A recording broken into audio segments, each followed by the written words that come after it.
Imagine a quiet, picturesque valley tucked away in the Austrian Alps. The air is crisp, the river flows steadily, and the only sound you hear is the rhythmic striking of a blacksmith's hammer against an anvil. You would naturally assume this humble forge is turning out horseshoes, farming tools, or maybe some decorative ironwork, but you would be entirely wrong. This small, unassuming blacksmith shop would eventually evolve into an industrial titan, a massive empire of steel and gunpowder that would shape the destiny of nations, redraw borders, and arm soldiers on almost every side of the globe's most devastating conflicts for 2 solid centuries.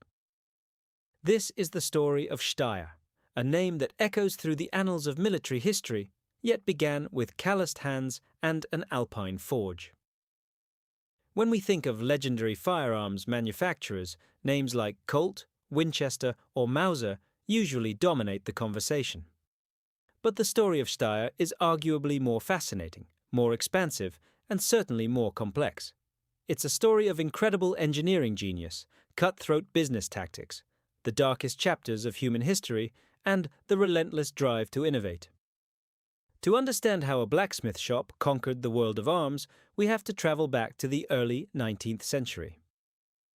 In the early 1800s, Leopold Werndl was a hard-working blacksmith in the town of Steyr, Austria. Steyr had a long tradition of ironworking, dating back centuries due to the nearby iron ore deposits and the fast-flowing rivers that powered the forge hammers. Leopold was highly skilled, producing parts for firearms, but his operation was entirely traditional. Everything was hand-fitted, meaning no 2 parts were exactly alike. It was slow, meticulous, and completely unsuited for the massive armies that the empires of Europe were beginning to build. Leopold's son, Josef Werndl, saw the writing on the wall. Josef was a visionary, a man who understood that the future of warfare wasn't in individual craftsmanship, but in mass production. In the 1860s, Josef did something that would change the course of European history. He packed his bags and traveled to the United States. He toured the factories of Colt and Remington, studying the American system of manufacturing, where interchangeable parts and steam-powered machinery allowed for the rapid, identical production of weapons. He absorbed everything he saw, took those secrets back to the Alps, and transformed his father's workshop into an industrial powerhouse. By the way, what do you think about Josef Werndl's strategy of traveling across the world just to steal the secrets of American mass production? Was it brilliant industrial espionage or just smart business? Let me know your thoughts in the comments down below. When Josef returned to Austria, he founded the company that would eventually become Steyr Daimler Puch. Armed with new machinery and a revolutionary mindset, he teamed up with a brilliant engineer named Karl Holub to design a breech-loading rifle. The Austro-Hungarian Empire was desperate for modern weapons after suffering defeats, and the Werndl-Holub rifle was exactly what they needed. Steyr secured a massive government contract, and virtually overnight, the Alpine blacksmith shop exploded into a factory employing thousands of workers. But Josef Werndl wasn't content with just arming his own country. He wanted to arm the world. Steyr began exporting weapons globally, utilizing their massive production capacity to fulfill orders for anyone who had the gold to pay for them. They didn't just sell to allies, they sold to whoever was buying. This brings us to the next massive turning point in Steyr's history, and it involves a man whose name is practically synonymous with Austrian firearms, Ferdinand Ritter von Mannlicher. Mannlicher was not a trained gunsmith, he was a railway engineer. But he had an absolute obsession with firearm design, specifically with finding a way to make a soldier shoot faster. While the rest of the world was developing bolt-action rifles where the soldier had to pull the bolt up, pull it back, push it forward, and push it down, Mannlicher wanted a simpler solution. He designed the straight-pull bolt action. With Mannlicher's genius and Steyr's unmatched manufacturing capabilities, the two formed an unstoppable partnership. They produced a series of rifles that were adopted by the Austro-Hungarian military, culminating in the legendary Steyr Mannlicher M1895. This rifle was a masterpiece of its time. It fired a powerful cartridge, and its straight-pull action allowed a trained soldier to fire incredibly fast, much faster than their Russian or Italian counterparts armed with traditional bolt actions. If you are fascinated by the incredible mechanics of straight-pull rifles and the engineering of this era, hit that like button right now. It really helps out and lets me know you enjoy this deep dive into firearms history. The sheer scale of Steyr's production leading up to World War I was staggering. They weren't just making rifles, they were producing millions of rounds of ammunition, bicycles, and even automobiles. The town of Steyr had essentially become a company town, entirely dependent on the massive factories that dominated the landscape. When the First World War finally erupted in 1914, Steyr was thrust into overdrive.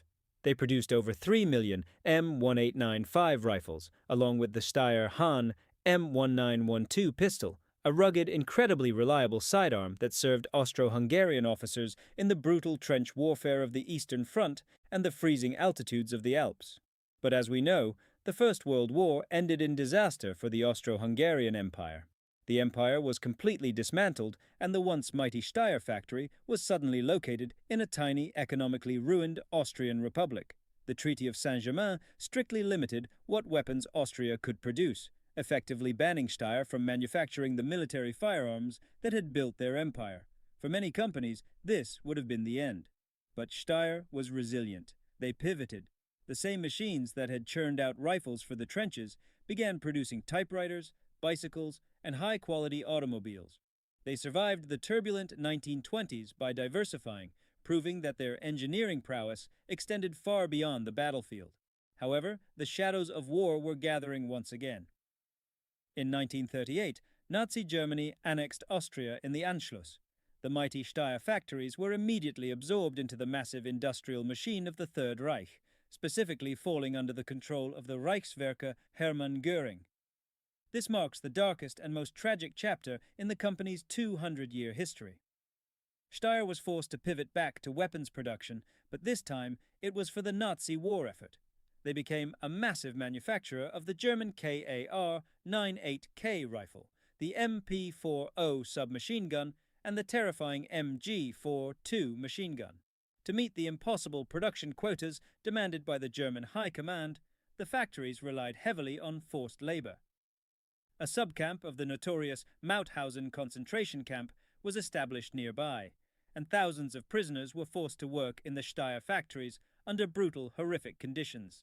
It is a grim reality that the weapons fueling the Nazi war machine were being built in the very same Alpine valleys where Josef Werndl had once dreamed of industrial progress. What is your perspective on how we should view historical companies that were forced or co-opted into producing weapons for terrible regimes? It's a complex, dark part of history. Let me know your thoughts in the comments.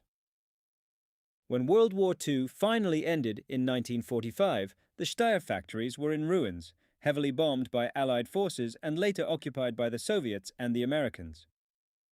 The company had to start over from absolute scratch, just as they had after the First World War. But true to their legacy, they rebuilt. They went back to producing tractors, trucks, and civilian goods to help rebuild a shattered Europe. It wasn't until the Cold War that Steyr truly returned to the global firearms stage, and when they did, they completely shocked the world. If you are enjoying this incredible journey from a blacksmith forge to a global arms empire, and you want to see more deep dives into the hidden histories of the world's most fascinating weapons, make sure you hit that subscribe button right now. We have a lot more incredible stories coming, and you won't want to miss them. In the late 1960s, the newly formed Austrian military needed a modern sniper rifle. Steyr answered the call with the SSG-69. It was revolutionary.